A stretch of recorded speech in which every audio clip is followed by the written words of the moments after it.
It's now been almost 3 days since anyone has seen the young Lafayette woman. She was last seen riding her bike in the St. Street area of Lafayette, headed home to the area of Congress and Ambassador Caffrey, but she never made it there. New tonight, a tip line has now been set up. You can call 291-8633, again 291-8633, with any information. Detectives will be monitoring the line for at least the next 24 hours.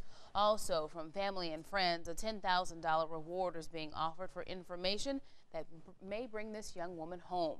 Despite each passing hour, family and friends are remaining optimistic. Today is Mickey's 22nd birthday, but without her, there's a big support system in place tonight. Jim Hummel has that story. Jim? We're here along Ryan Street in Lafayette. This home behind me is where Mickey was last seen early Saturday morning. It's also become the command center, so to speak, for this massive volunteer effort to find any clues into her disappearance. And this is an effort from family, friends, as well as complete strangers. With a break in the rain Monday night, dozens fanned out across this field along West Congress Street looking for clues. Scared of snakes. Among them, Jordan McCollum. What are you hoping comes of all this? That we find clues that lead us to a very safe Mickey. And while Jordan does know Mickey, others don't. Came out just to do what they could. I don't know her, but, you know, I mean, I have a daughter. If it was my daughter, I don't know what I would do.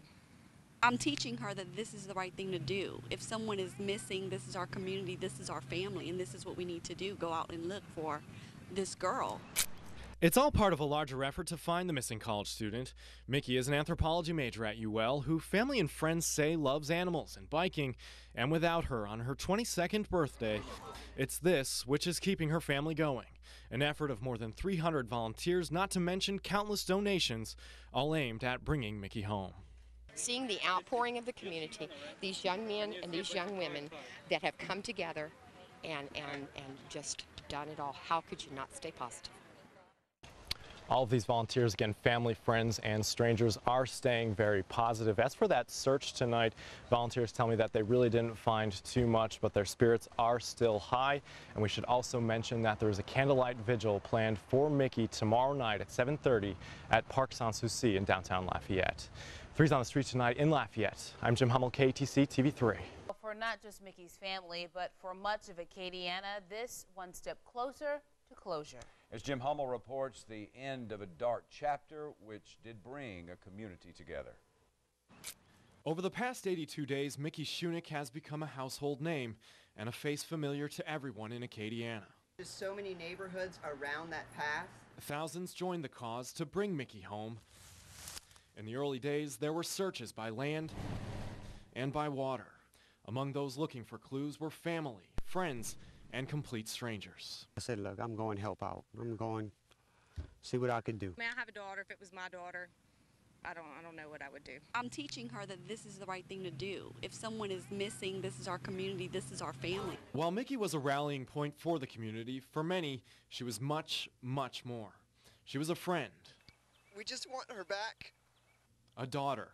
We try to stay together out in public and then go home and fall apart. And a sister.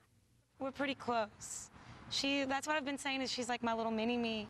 Alike in so many ways, Mickey's older sister Charlie led the charge and those calls to bring Mickey home. We don't care about whoever has her, we care about my sister. Mickey was 21 years old when she went missing, when that last picture was taken on that fateful early morning bike ride home. She would turn 22 just 2 days later. An avid bike rider, Mickey was studying anthropology at UL, and by all accounts, she loved animals. It's a love she brought to others, teaching equestrian to young kids. I mean, she has a good side and then a good side. And she's just perfect, and I just love her so much, and I miss her so much, and I want her home now. And now, after 82 days of searching, of waiting, a family and a community given a break from that agony with answers. It's what those closest to Mickey wanted all along. If she's still alive, no matter what's happened, you know, we can handle that. If not, we'll handle that too. For the Shunicks, the wounds will never heal, but from day one, they've said it's the community that sustained them through all this.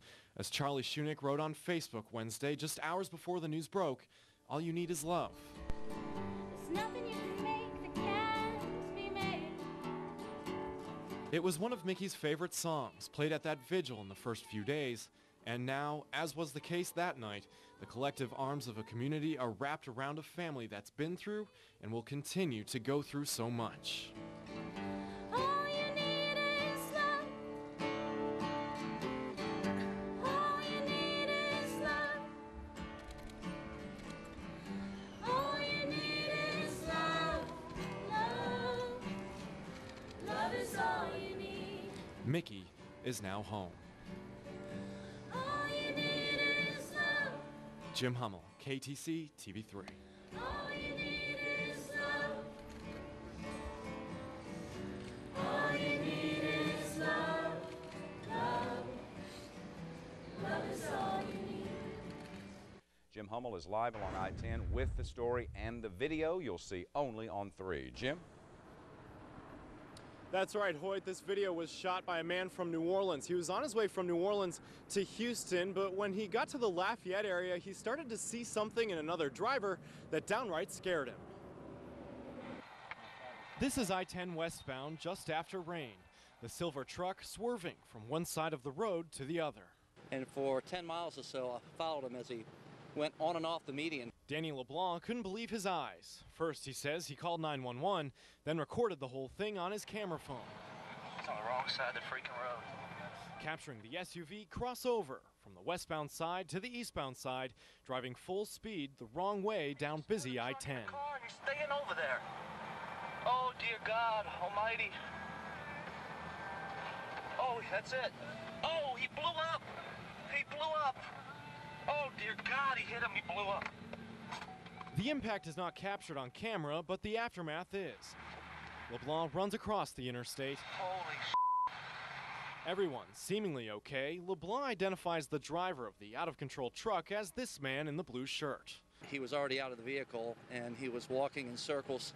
He was trying to communicate, but no one could understand what he was saying.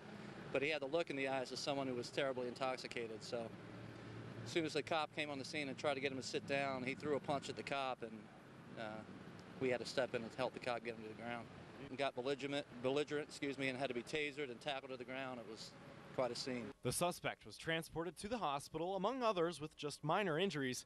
Amazing when you look at the wreckage and that video leading up to the crash. Oh, my God. Oh, my God. I thought for sure someone was going to die today. Now, as for the suspect, he has not been identified. He's still in the hospital being treated for, again, minor injuries, but he is facing some very serious charges. State police are charging him with reckless operation as well as DWI. He's also expected to face more charges in Acadia Parish.